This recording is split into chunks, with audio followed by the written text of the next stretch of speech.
కర్నూలుకి వెళ్దాం. ఉమ్మడి కర్నూలుకి సంబంధించి అక్కడ ఆ జిల్లాలో ఉన్నటువంటి నియోజకవర్గాల సంఖ్య ఏంటి, ఏ ఏ నియోజకవర్గాలు ఉన్నాయి, అక్కడ పరిస్థితి ఏంటో మనం ఒకసారి పరిశీలిద్దాం. ఉమ్మడి కర్నూలు జిల్లాలో కూడా 14 నియోజకవర్గాలు ఉన్నాయి.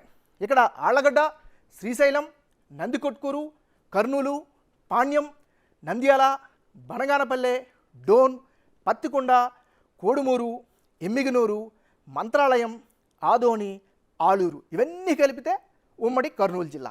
మరి ఉమ్మడి కర్నూలు జిల్లాలో ఒకసారి గతాన్ని కనుక పరిశీలించినట్లయితే 2019లో వైసీపీ క్లీన్ స్వీప్ చేసింది. ఇక 2014లో వైసీపీకి 11 స్థానాలు వస్తే తెలుగుదేశం పార్టీకి కేవలం 3 స్థానాలు వచ్చాయి 2014లో.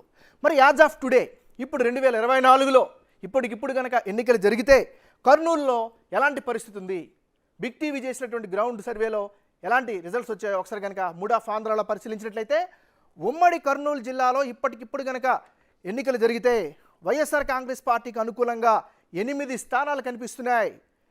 భారతీయ జనతా పార్టీ, టీడీపీ, జనసేన కూటమి సభ్యులు 4 గెలిచే అవకాశాలు ఉమ్మడి కర్నూలు జిల్లాలో కనిపిస్తుంటే 2 స్థానాల్లో టఫ్ ఫైట్ కనిపిస్తుంది. ఆ 2 స్థానాల్లో కూడా ఒకటి వైసీపీకి అనుకూలంగా ఉంటే రెండోది తెలుగుదేశం పార్టీకి కాస్త ఎడ్జ్ ఉండే అవకాశాలు కనిపిస్తున్నాయి. ఇది కర్నూలు జిల్లాకు సంబంధించినటువంటి యాజ్ ఆఫ్ టుడే స్టాటిస్టిక్స్. ఎందుకంటే ఇంకా ఎన్నికలకి సుమారు ఇంకా 50-55 రోజులు ఉన్నాయి.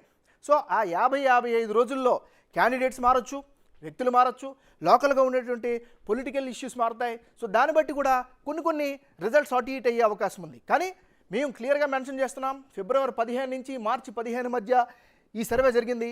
ఆ జరిగినటువంటి సర్వేలో వచ్చినటువంటి స్టాటిస్టిక్స్ ఆధారంగానే మనం ఇప్పుడు మూడ్ ఆఫ్ ఆంధ్ర పేరుతో మనం ఎక్స్ప్లెయిన్ చేయడం జరుగుతుంది. ఇది ఉమ్మడి కర్నూలు జిల్లాకు సంబంధించినటువంటి రిపోర్ట్.